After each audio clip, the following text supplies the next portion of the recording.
And good morning, everyone. Happy Wednesday morning to you. Thanks so much for being with me here on Morning Musings.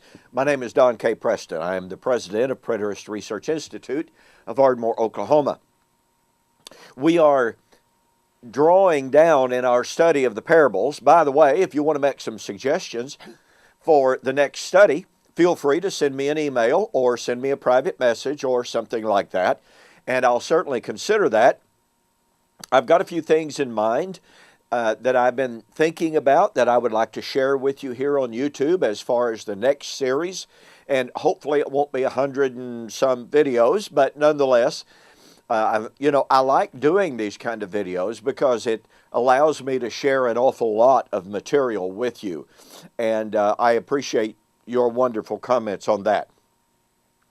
We are not yet through with the parables, although we are almost through with the examination of the motif of martyr vindication that is to be found in Jesus' parables. Matthew 21, Matthew 22, Luke chapter 18.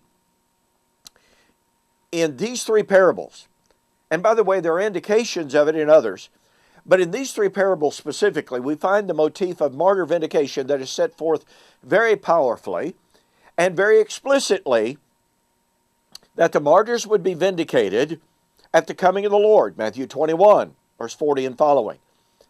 And it would be at the destruction of Jerusalem, Matthew chapter 22. And once again, at the coming of the Lord, in Luke chapter 18.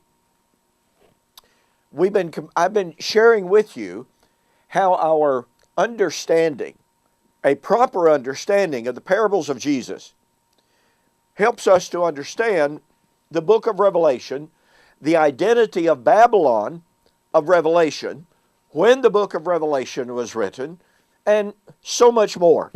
And let me continue that. Notice one more time, for emphasis, Matthew 21, vindication of the martyrs at the destruction of Judah and Jerusalem at the coming of the Lord, Matthew 21, 40 and following. Matthew chapter 22, vindication of the martyrs at the time of the wedding and the destruction of Jerusalem. Matthew 22, verse 7. Luke chapter 18, vindication of the martyrs at the coming of the Lord. Now look at Revelation chapter 17, 18, and 19. Revelation chapter 17, we find the introduction here, not full introduction, but we find Babylon, the harlot. In Revelation chapter 17, 6 and following, she holds a cup that is full of the blood of the martyrs. She is guilty of killing God's saints. In chapter 18, the description of her fall is given. In chapter 19, verse 1 and 2, the song of victory, the song sung by the martyrs, is sung. Because now the time of salvation has arrived, the time of vindication has arrived, and notice this, Revelation chapter 19, verse 2. He, that is God, actually it's Christ, the King of Kings and the Lord of Lords of Revelation 19, He has avenged the blood of His saints. Now here's what I want you to see. This is a direct echo of Deuteronomy 32:43. And also Psalm 76, which is itself an echo of Deuteronomy 32:43. Why is that important? It is important because the Song of Moses, Deuteronomy 32, twice tells us that it is the song about Israel's last days, her last end. Deuteronomy 32:19 and following, Deuteronomy 32:31 and following. Oh, that they were wise, that is Israel. Oh, that they would understand what their last end shall be.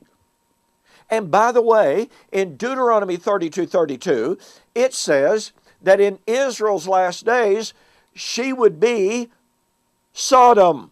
She would be like Sodom. Well, wow.